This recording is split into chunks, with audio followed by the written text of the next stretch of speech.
السلام عليكم ورحمة الله وبركاته. والشمار كفوني هردفتوني ورمتتي يوتيوب جرى جرتو سنين جتشا بقى جراتني الرمال قفتي رفتي وجدتن جندان أمة ورمو غاقرا قبصو تتشعي جرى كان بيتا مثبتا مي كان غرغرة مي warri duraan qabsaayaa ture hedduun jechuudha. Hedduullee miti yani namoonni kun duruu warruma bitame akkuma bitametti jira. Warroonni akka caffee raammis akkasuma falmataa biroo kunniin warra argitanii bilxiginnatti dabalamee jira. Haa dabalamu garuu naaf mushkila namni waan fedhe deeggaruu mirga qaba. Haa ta'u obboleeyyan keenya ilmaan Oromoo jechuudha. Biyya keessatti hedduu miidhaa hamtuu keessa jirani. Amma ijoolleen tuni kiristaana beeta kiristaana keessaa gayyaafamtee rashanamtee jiran. Kanaafiyyuu immoo namni nama duukaan argaa rakkoo keessa ummanni keenya keessatti jiru. Rakkoo ummanni keenya keessa jiru osuma arganiitu biyyi bilisoomtee jirti. Waan jedhamu kun waan hedduu takka namatti ulfaatu. Amma immoo Jawaar irratti duulan.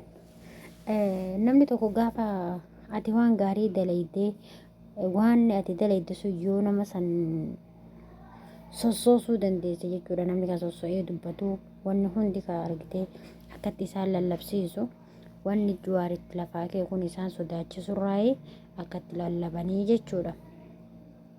Dhugaa dubbachuuf erga Jawaar waa tokko godhuu hin dandeenye uummata kana maaltu lallabsiisa? Namni waan hin sodaanne irraa hin dubbatu. Waan tokko yoo sodaatin jechuun yoo dantaa waan tokko kan hin qabaanne wanni sun yoo kasi miidhuu hin dandeenye ta'e miidhuu hin danda'u. Wanni kun maana godhuu hin danda'u jettee yoo itti amantu taate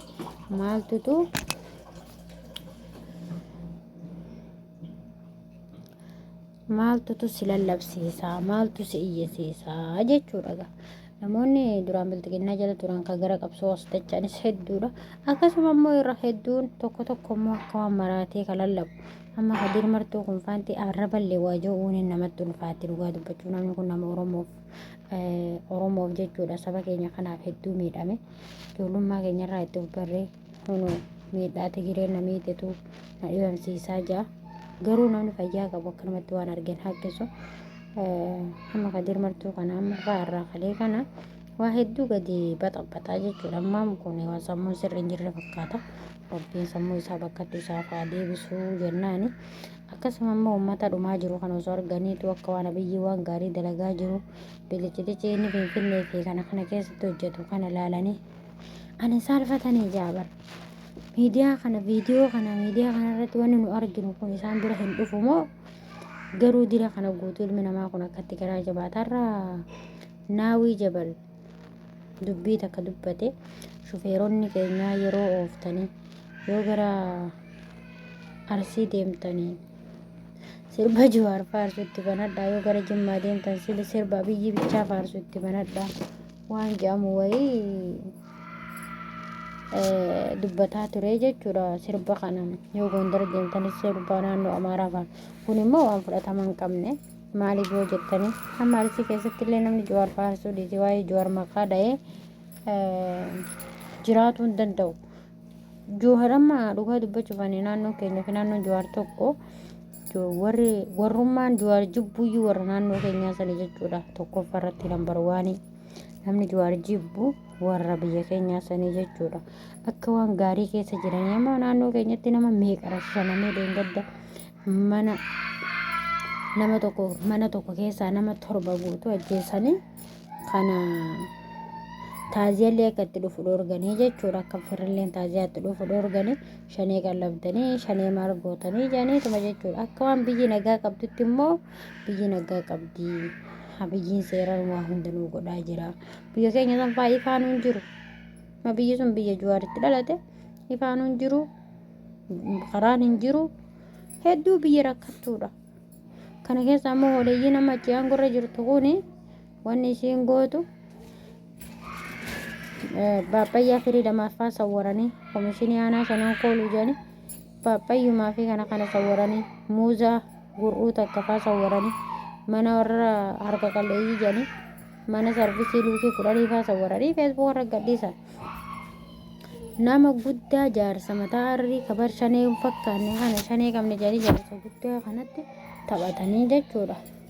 Yoo dhuguma biyyi dimokiraasii qabaatte namni tokko erga qabame seeratti dhiyeeffamuudha malee wal ajjeesuun maaliif barbaachisa? Kijiba gana ga'u hunda kijibanii ammantan ammoo ijoollee shabaaba xixiqqoo ganaa lafaa ol deemtu tana gadi guuranii rashananii jechuudha. Kun immoo waan hedduu takka fokkataati. Mee dhaloota akkanaa kana rashananii biyyi tun booda'oo maaltu biyya tanatti hafaa? Biyyi tun garamirraa garamitti deemaa jirti waan jedhamu nama yaachiftii jechuudha. Hasbi Allah wa ni'mal wakiil. Rabbiin argite inshaallah biyyattii nagaa haa godhu. Qabsoon immoo gandummatti galte jecha Harargeen jimmatti galte natti fakkaatte. Kanumaaf kana heddii kanumaa fi kana jidduu hoolayyiin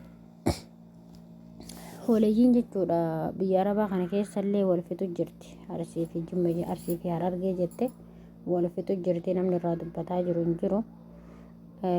Dhuguma hoolayyiidha wallahi. Isaan akkuma hoolaa tissanii sanitti yaadanii waan jedhamu takka namatti maqaa nama bada jechuudha. Tokko jennaan ajandaa uumanii amma ajandaa isaanii namni irraa quufee irraa jibbee irraa tuffatee isaan dhiisee jira jechuudha. Rabbi rahmata isaanii haa godhu. Miidhamaa rabbi waliin jira. Warra isaan miidhamni immoo dhugaa dubbachuu rabbiin nama miidhe hin dhiisu. Rabbi irratti haa herregatanii jechuudha warroonni miidhamanii. Haa ta'u malee wallahi dhugaa dubbachuu mee biyya tana keessatti biyya gadi bayanii galuu hin dandeenye. Biyya akka barbaadan kaardii magaalaa dhaqanii bitatuu hin dandeenye jechuudha. Bageen baadiyyaa keessaa tuni waan hin taane dalaydii jechuudha. Kaardii iyyuu bara kaardii iyyuu akkatti bitattuu hin qabne. Yeroo ho'aa kana bishaan qabbanaa'aa kan hin arganne wal azzabdii jechuudha. Kanaafuu rabbi rahmata nuu godhuu didee mootummaa biyya kanallee guyyaa guyyaan akka torbaa ganamarraa gabbaasanii gudiyyaa wanni akka hafla hooluma badoo taate ijoolleen biyya keenyaa jechuudha. Biyya tana keessatti hoolaa badoo guyyaan fuudhanii qalanii hafla wal yaamanii nyaatan sanuma ta'anii jiranii jechuudha. Meeqaatamu kun amman tana murteen du'a irratti murtaa'ee bilbilanii haadha ofiitiin ani boruun du'uu moggaa jammee kana caalaa wanni nama rifachiisu maaltu jira? Namni mee jireenya akkanaa kana keessatti osoma biyya tana keessatti obboleeyyan isaanii akkanatti namni meeqaarran tana akkuma isaanii hin dalaganna jee biyyaa ba'e akkatti warra rakkisan gaa. Kanaaf rabbi waan akkanaatiin isaan fattane meeqaatamsee fi morma irraa guuraa jira biyyi kun jechuudha. Uummata keenya jechuudha. Uummata azzabamaa uummata bulguu kana wallaahi dhajee uummata Oromoo kana ta'uun nama jibbisiisa. Wallaahi Oromoo ta'uun nama jibbisiisa. Osoo saba jijjiiratu hin jiraatanii tokko farratti natu jijjiirata. Maali a'uuzu billah. Uummanni fokkataan akkana zalaalamii tanaafuu rabbiin nurraa jijjiiruu dide. Biyya abaaramtu kana keessatti rabbiin nu uume alhamdulillahi rabbil aalamiin. Uummata abaaramaa kanarraa uummata rabbiin afaan ofiitiin abaaree fakkaatu kan a'uuzu billahi minan najjinaa rabbi rahmata ofii nu haa godhu. Astaghfirullah wa atuubu ilayhi.